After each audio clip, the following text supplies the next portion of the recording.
What's going on, gamers? Ubisoft's Uno is the greatest game of all time. the best card game ever made, taken in by the creators of Just Dance, Rayman, Assassin's Creed, and the Rabbids. Ubisoft was tasked to make something based off of a $6 card game for Steam, Windows, Xbox, PlayStation, and the Nintendo Switch. Does this game live up to the hype of the original, or does it fall a bit short? Let's take a look. It's just Uno. There's nothing really to say about it. If you've ever played Uno before, you'll have a general idea of what you're getting into. I mean, it's not like there's a complex plot to make out of this. You wouldn't go into a review of Monopoly expecting decades worth lore. That just doesn't happen. Now, I don't feel the need to explain how Uno works, but just in case... Okay, so now that we're all up to speed, this game has several versions to purchase, all with slight variations in controls, but I'm talking about the Steam version, so we're going to go with the good old-fashioned keyboard and mouse. Before you can get into the game, you have some settings to pick from. Stacking, which allows you to stack +2s and +4s. 7s and 0s, which trades hands when a 7 is played or rotates everybody's hands when a 0 is played.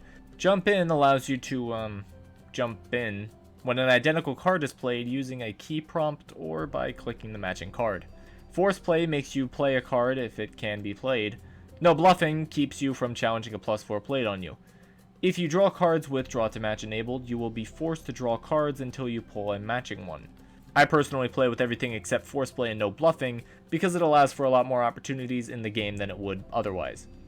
After that point, it's just a typical game of Uno. There's a new system in place to call out people who don't call Uno. If you get down to 2 cards and you can play one of them, it will prompt you to call Uno in the bottom left. Clicking that keeps you safe. If you don't click it, other players will be able to click a button in that same space and call you out, making you draw 2 more cards. I enjoy the game because it's pretty calm, although it's hard not to hold grudges against the other players or the AI. Uno actually has a pretty calming design. It has a couple music tracks it loops through, but it's not as gratuitous because you're expected to be playing this casually. The reds and the yellows of the background make the colors of the cards and the animations created pop a lot more. For being a remake of Uno, the design of the game looks very nice. Previously on Steam Review, I've always brought up the visual design or the audio design, but very rarely do I talk about it technically speaking. Uno is very buggy.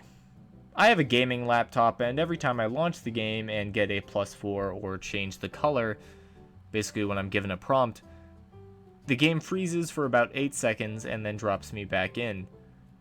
I'm not sure if this is just a problem I have with the game or if it's a problem multiple people have had to deal with. I do see it in other reviews on Steam that Uno has bugs beyond that, although I've not encountered them. Now this game is very different from the games I've ranked previously, because it's not a story-based game and it's not an original IP. It's Uno, and I love it. Uno does have some very major flaws, however. Connection is very strenuous for many, and chances are you or one of your friends will be kicked from a lobby if you have a moderate connection. That and the fact that you have to make a Uplay account just to play can be a massive deterrent to people. With that in mind, I'm going to give Uno the prestigious position of directly underneath Doki Doki Literature Club and above PewDiePie Legend of the Brofist. I would have put the game higher up if it weren't for all the technical glitches and the extra step of creating a Uplay account. Still fun though. Ubisoft's Uno may not have been the first port onto consoles or the second or the third, but man is it addicting. I would definitely recommend this for whatever system you can play it on. Despite all of its technical glitches and the extra hoops you have to go through in order to play it, Uno is a really fun game. Just beware of the bugs.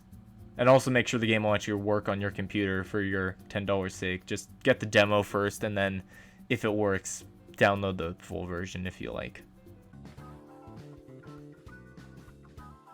So this was the hardest review I've ever had to make because I had to try very hard not just to explain how Uno works without making the video about 2.5 minutes long. I'm going to thank you so much for watching this video. All support is appreciated, and I will see you next time. Bye!